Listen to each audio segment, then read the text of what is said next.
What's up, guys? Back in video 3 of Magic Rants in the Car.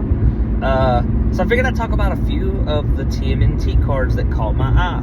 Of course, everybody's looking at Super Shredder, because that card's so good. Like, it's so good, we don't have that effect on a card yet. Like, that's the first one, where if a permanent leaves the battlefield, not your permanent, I need you to see that. It's not your permanent, it's any permanent. If someone sacks a treasure, boom, gets a +1/+1 counter. Someone sacks a clue, boom, +1/+1 counter. Someone sacks a land, because that's what we do in Magic. We play fetch lands, boom, +1/+1 counter. It's just permanents, man. Card's busted.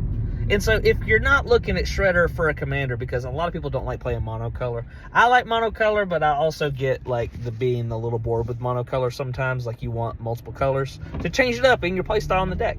So if you're not looking at it for a commander, definitely check it out for like going into 99. Like, one of the decks I think about putting in is Hearthhole. Hearthhole is an amazing commander.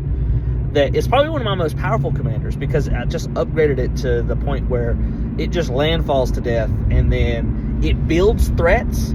It builds threats that are so scary that your opponents have to deal with them, and then sneakily just prepares to sack 20 lands and deal 40 damage to the table. Like, that's kind of the plan of the deck. Like, so yeah, you can either deal with the land issue or the threats. If you can deal with all of them, then good, you've won. But if you can't deal with everything, it's going to get you somehow. So that, I'm thinking about putting it in there, because the whole point of the deck is to sack lands. You just be sacking lands. Sack land, sack land, sack land. Man, before you know it, Shredder's got 20 counters on him. Card's so good. I'll tell you another card from TMNT that's really got my eye that I'm thinking about putting in a couple different decks. It's called the Ooze.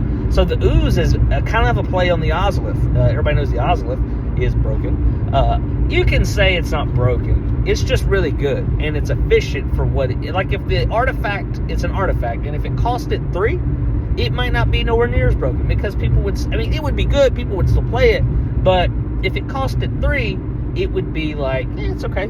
Like, it's not a big deal, but it costs 1 colorless. It can go in any deck.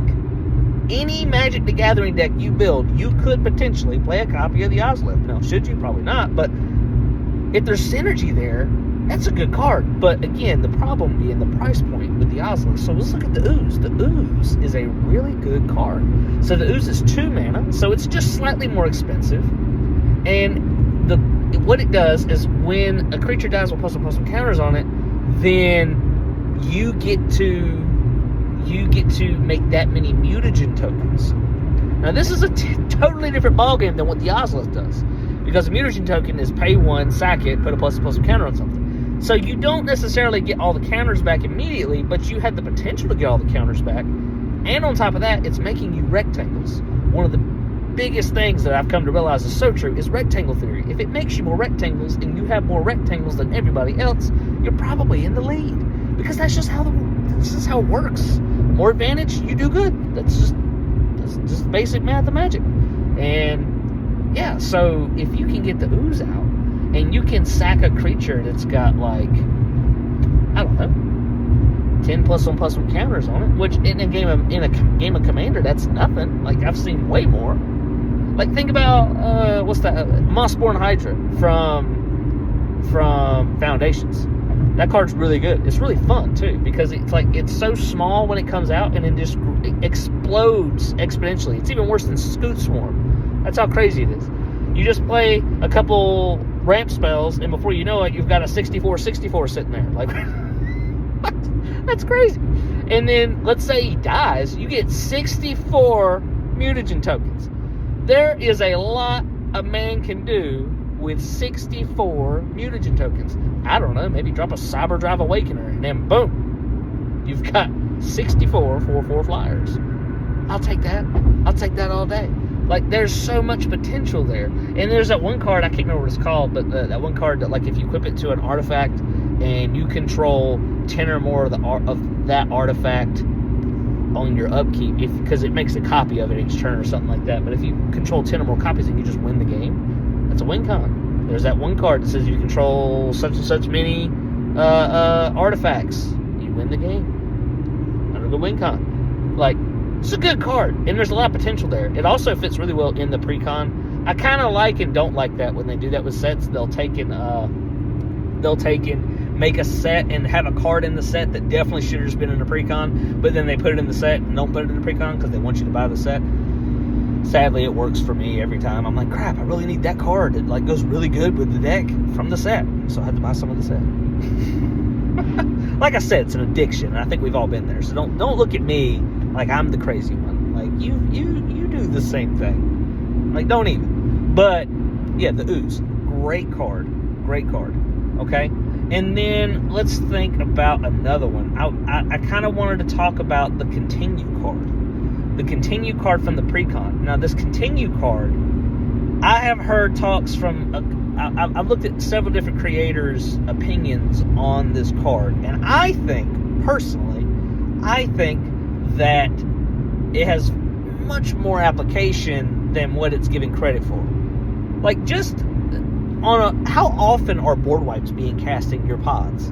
Like, if board wipes aren't a thing, then maybe it's not as good for you. But for me, I feel like we cast a board wipe or two every game because that's the only way to come back sometimes. Like I feel like we're at a point in Commander where if you're going to play the game the way it's being played right now, like someone's exploding. Someone's got so much advantage that the only way to bring them down to your level is to wipe the board.